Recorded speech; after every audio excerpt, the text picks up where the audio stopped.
My name is Nitish and I will be presenting the rationale behind the teaching strategies I selected for two of my planned learning experiences. The first learning experience was the dancing cone science experiment, and the second one was make some wombat stew. These two experiences I basically choose because they are both engaging, hands-on, and provide meaningful opportunities for children to explore, imagine, and learn. Also, the reason behind selecting these is that I have already used and see what the results in my placement, which I am currently doing. My strategies were carefully selected to align with the early years learning framework version 2, as well as with established educational theories that guide best practices in early childhood education. So let's talk about the first experiment, which was the dancing corn experiment. In this, children observe how baking soda and vinegar combine to make bubbles that lift corn kernels up and down in the water. The teaching strategies that I use here were intentional teaching, scaffolding, questioning, and collaborative learning.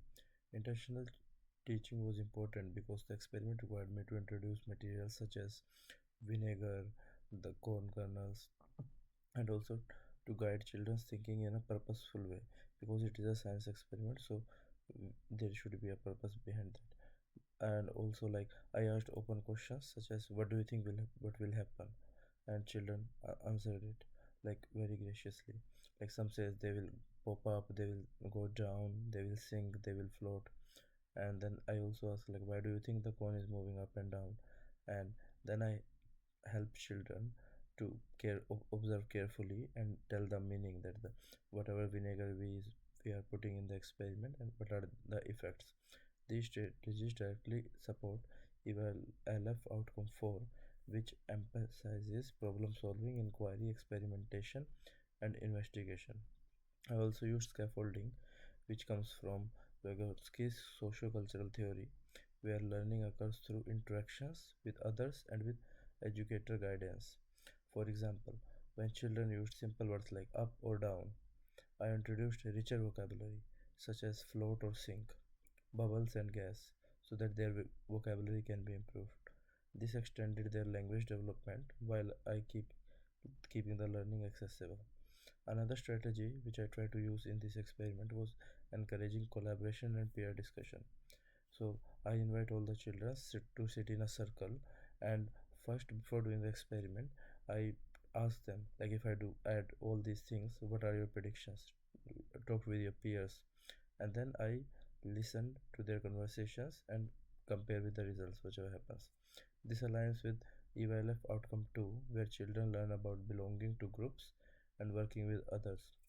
It also supports Braunfels ecological systems theory, which reminds us that children's learning influenced by social contexts and relationships.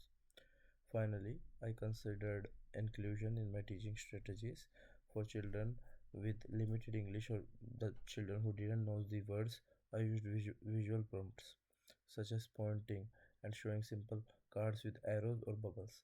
For children with sensory sensitivities, I allowed them to observe without touching, ensuring that everyone could engage at their comfort level because there are two children who are who have sensory sensitivity such as they cannot stop and they will like uh, not able to sit with the other children carefully and they will touch the things, try to grab the things more often.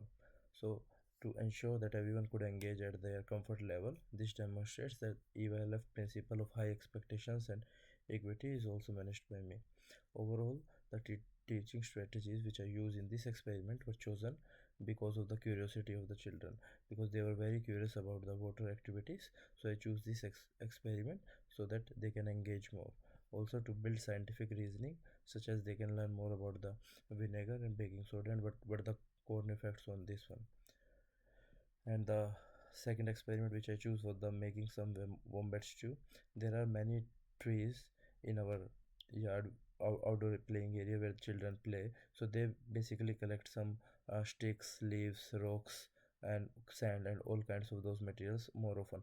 So I saw those things and then try to make a activity out of it. And the best activity which I choose was making some wombat stew. um, Storytelling was central.